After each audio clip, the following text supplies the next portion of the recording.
O ministro do Supremo Tribunal Federal, relator da investigação sobre uma possível interferência do presidente Jair Bolsonaro na Polícia Federal, deve decidir nos próximos dias se libera ou não o vídeo da reunião ministerial do dia 22 de abril. Na ocasião, segundo o ex-ministro da Justiça e Segurança Pública, Sérgio Moro, o chefe do executivo teria ameaçado, inclusive, demiti-lo se não pudesse trocar o comando da corporação no Rio de Janeiro. Bolsonaro nega que seja este o contexto e diz que se referia à segurança de sua família no estado.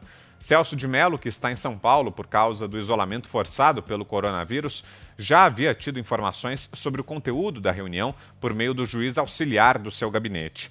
A Advocacia Geral da União, que faz a defesa do presidente da República, propõe que apenas as falas do presidente sobre o conteúdo relacionado à investigação sejam divulgadas. A Procuradoria-Geral da República, órgão a quem cabe fazer uma eventual denúncia ao fim dessas apurações, também defende que apenas situações relacionadas ao inquérito sejam tornadas públicas. A defesa do juiz Sérgio Moro, por sua vez, quer que a integralidade do material seja retirada do sigilo. E aí, Fiuza, o que você está achando sobre esse inquérito aí que apura a suposta interferência na Polícia Federal e especialmente sobre a divulgação ou não, já virou uma novela, uma queda de braço, né, sobre se haverá ou não a divulgação dessa reunião ministerial, Fiuza?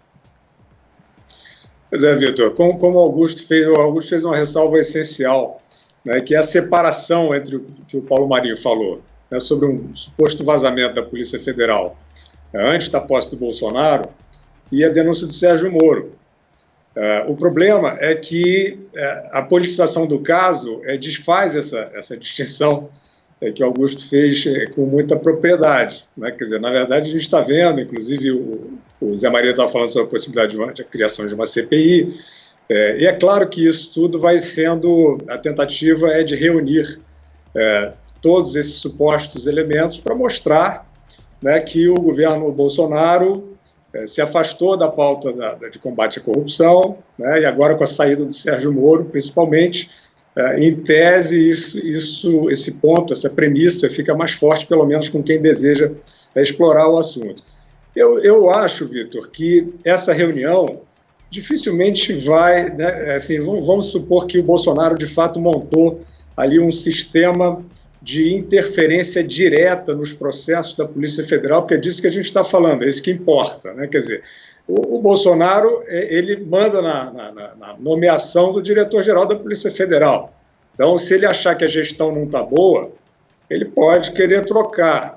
Se ele achar, como ele alegou, que algo acontece na Polícia Federal que impede, por exemplo, o devido prosseguimento da investigação do caso Adélio, ele pode se tornar insatisfeito. Se ele achar que lá no âmbito das fake news está havendo uma perseguição, de alguma maneira, enfim, se ele estiver insatisfeito com a gestão, ele pode se manifestar e ele pode dizer isso ao ministro da Justiça. Ele nem precisaria pedir ao ministro da Justiça autorização para trocar. Só que o ministro da Justiça era o Sérgio Moro, que é o maior símbolo de combate à corrupção da história do Brasil. Então, eles estavam discutindo isso lá, aparentemente havia uma divergência.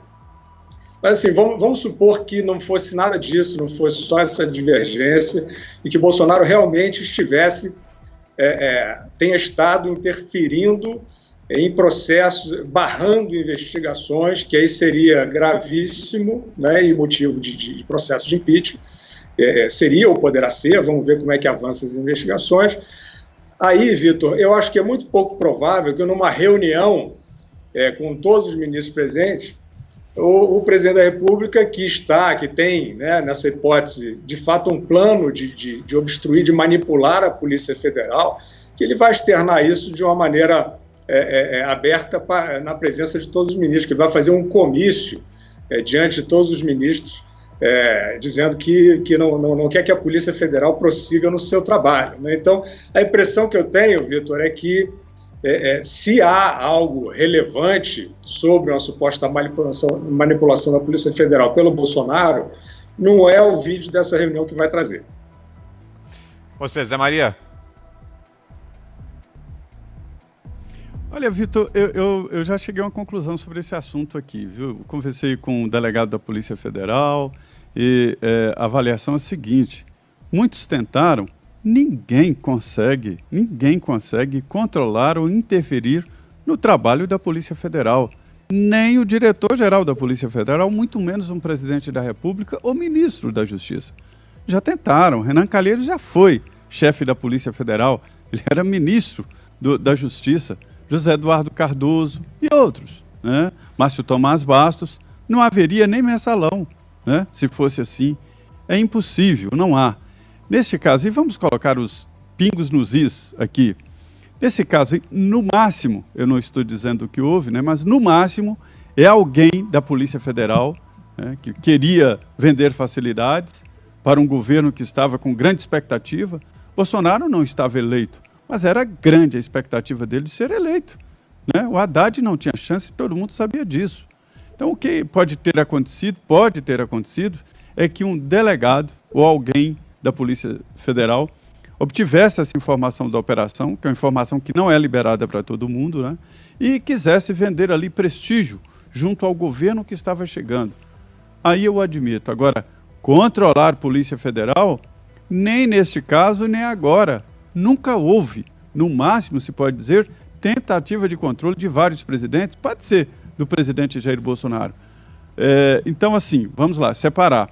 Esse caso que foi relatado pelo Paulo Marinho, pode ter acontecido e deve ter acontecido, alguém que informou. Para se ter uma ideia, a Polícia Federal hoje divulgou uma nota, eu recebi uma nota da Polícia Federal, indicando o seguinte, que a polícia como instituição jamais entraria numa história dessa.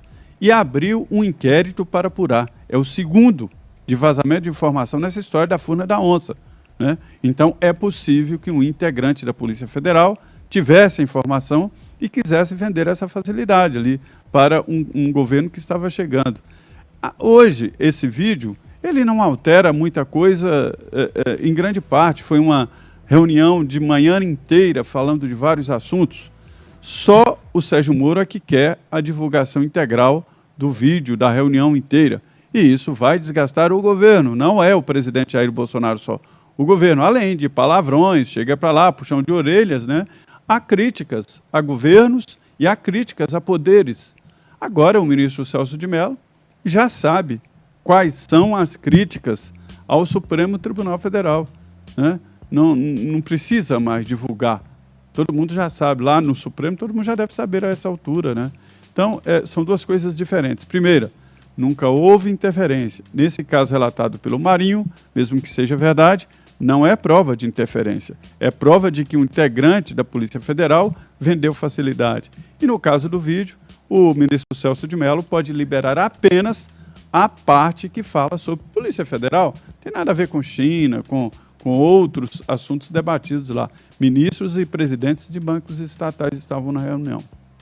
Inclusive tem a informação que o ministro Celso de Mello começou a assistir esse material agora há pouco, perto das 6 horas da tarde. É uma nota que foi divulgada aí pela assessoria do próprio ministro, dizendo que ele começou a assistir o vídeo e que até o final dessa semana, nos próximos dias, no decorrer da semana, ele deve tomar uma decisão sobre a divulgação ou não. E aí, Augusto?